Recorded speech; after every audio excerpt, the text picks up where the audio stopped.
Welcome back to the SMT YouTube channel. It's good to have you guys here for this video, although it's not necessarily a positive one in terms of the topic, but I think it's an important part of what's going on in the industry, and I think it's forward-looking through the rest of this year, but I think more so into next year. I think 2026 is going to bring a very rapid decrease in employees in telco. Let's go through some of the things that we know and where we think things are headed for the following, calendar year. All right, let's start first with AT&T. AT&T has been actively shrinking their headcount by the thousands every single year. This has been going on for several quarters, multiple years, pretty much after the whole Warner Media spinoff, the DirecTV sale and everything. They've just been trying to focus on their core business and improve operations. Currently, actually at the end of 2024, AT&T had just under 141,000 employees. As recent as Q3 of this year, so just over the course of those 3 quarters, they have just 135,000 employees. So, you're looking at some shrinking. I think that'll continue in what we have through this year, but I think more so next year, you're going to see the numbers continue to go down. You guys know they had employees sitting on the floor at HQ, suction cup desks, return to office, all the things that they could try to get people to voluntarily quit. But the thing now is nobody's voluntarily quitting anymore. The job market is weak. There's no jobs being created. There's no optionality.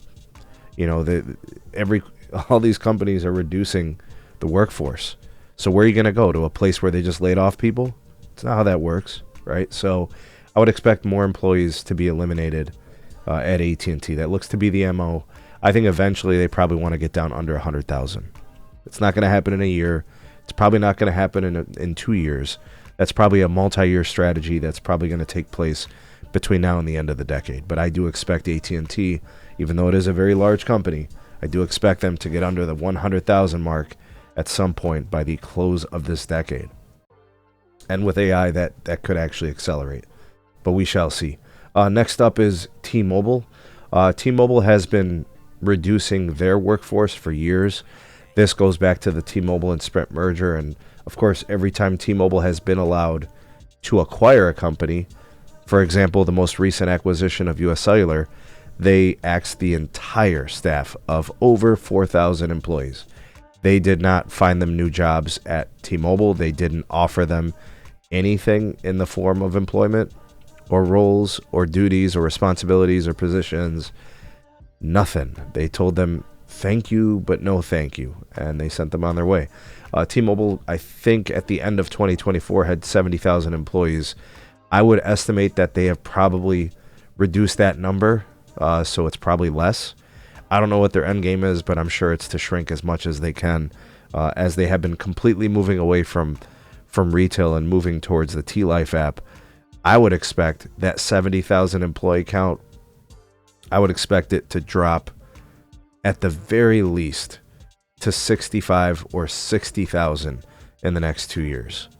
And I don't know if it'll be just something gradual or if we'll wake up one morning and T-Mobile leak. There's a leak of news of them, closing 50% of their retail stores or something. I don't know. But, I do think they're going to shrink their workforce.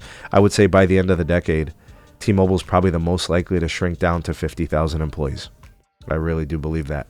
And that's probably going to be very good for shareholders. All right, next up we have Verizon.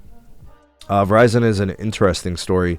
They had been shrinking the size of their company going into 2024, but then they actually did some hiring, creating some jobs.